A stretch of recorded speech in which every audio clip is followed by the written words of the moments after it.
खुशामदीद दोस्तों, राम राम सलाम। मैं हूं आपका भाई धर्मपाल मलिक, जींद हरियाणा से।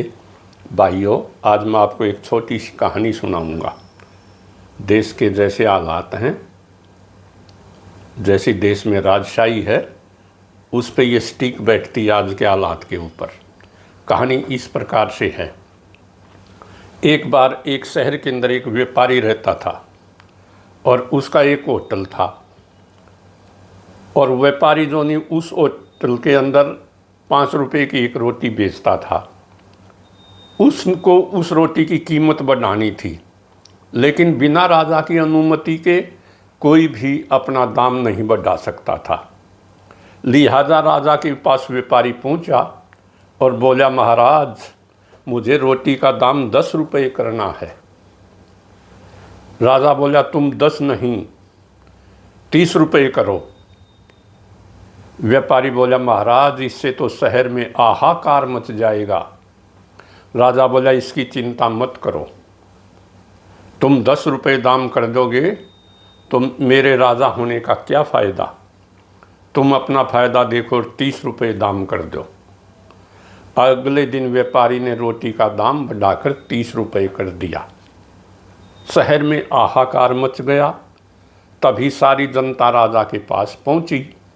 बोले, महाराज, यह व्यापारी अत्याचार कर रहा है, 5 रुपये की रोटी 30 रुपये में बेच रहा है।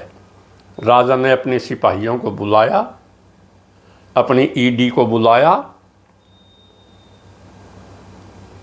और राजा ने अपनी ईडी को बुलाया और गुस्ताख व्यापारी को कहा कि उस गुस्ताख व्यापारी को मेरे सामने पेश करो। व्यापारी जैसे ही दरबार में पहुंचा, राजा ने गुस्से से कहा, गुस्ताख, तेरी यह मजाल, तूने बिना मुझसे पूछे कैसे दाम बढ़ा दिए। यह जनता मेरी है, तू इन्हें भूखा मारना चाहता है। राजा ने आदेश दिया, तुम कल से रोटी की कीमत आधे दाम में बेचोगे। तुम कल से रोटी की कीमत आधी करोगे और उसे आधे दाम में बेचोगे, नहीं तो तुम्हारा सिर कलम कर दिया जाएगा। राजा का आदेश सुनते ही पूरी जनता ने जोर से बोला, महाराज की जय हो, महाराज की जय हो, महाराज की जय हो। नतीजा सुनिए, अगले दिन से 5 रुपये की रोटी 15 रुपये में बिकने लगी। अब जनता भी खुश, व्यापारी भी खुश और राजा भी खुश। जनता को मूर्ख बनाने में माहिर को ही जनता कुशल शासक मान लेती है। जब मैं ये कहानी अपने पोते को सुना रहा था तो मेरे पोते ने कहा, दादाजी, वो आपकी समय की जनरेशन थी, ये जैन जी जनरेशन है। अब ऐसा नहीं चलेगा इस देश के अंदर। ये सब समझती है। ये जनरेशन जाति पाति और धर्म की दीवारें तोड़ चुकी है। वो आपका ज़माना था जब जाति और धर्म के नाम पर लोगों को बेवकूफ़ बनाया जाता था। अब बुद्धि से काम लीजिए और अपनी कहानियों का स्टाइल भी बदल दीजिए, नहीं तो राज के अंदर विद्रोह हो जाएगा। तो ये थी भाइयों आज की छोटी सी कहानी। अब मैं एक आपको छोटी सी दूसरी कहानी और सुनाता हूँ। जैसा कि हमारे गांव है, हरियाणा गांव में बसता है। गांव के अंदर एक तालाब भी ज़रूर होता है पशुओं को पानी पिलाने के लिए। तालाब के किनारे जो कुआं भी होता है, गांव वाले पानी भरते थे। और अक्सर गांव के तालाब के किनारे ही एक मंदिर होता है और उसमें कोई न कोई संत महात्मा रहता है।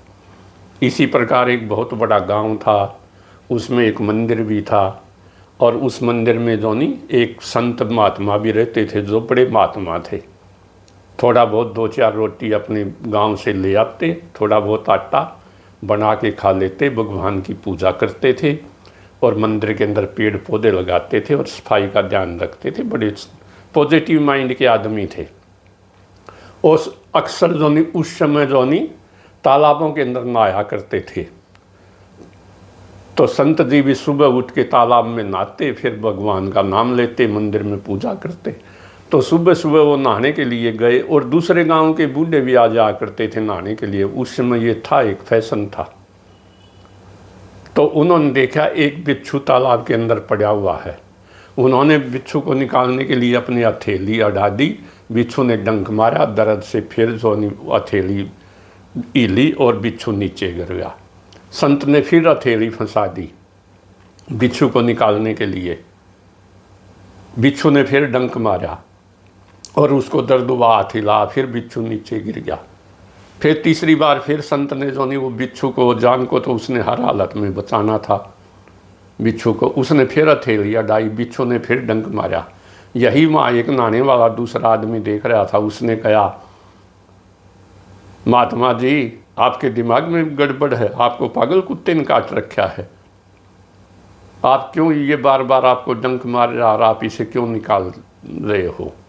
तो महात्मा ने बड़े शांत स्वभाव से जवाब दिया, भगत जी इसका काम डंक मारना ही है और हमारा काम निकालना ही है। ये इसका काम कर रहा है, हम अपना काम कर रहे हैं। तो कोई पंछियों को दाना देता और कोई पंछियों के लिए पिंजरा लगाता है। ये अपना अपना स्वभाव है भाइयों।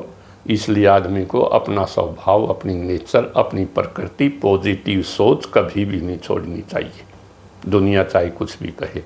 ये थी आज की 2 छोटी छोटी कहानियाँ। अगर आपको पसंद आए तो इन्हें शेयर करना, कमेंट करना और चैनल को सब्सक्राइब करना। धन्यवाद। जय हरियाणा, जय हरियाणवी।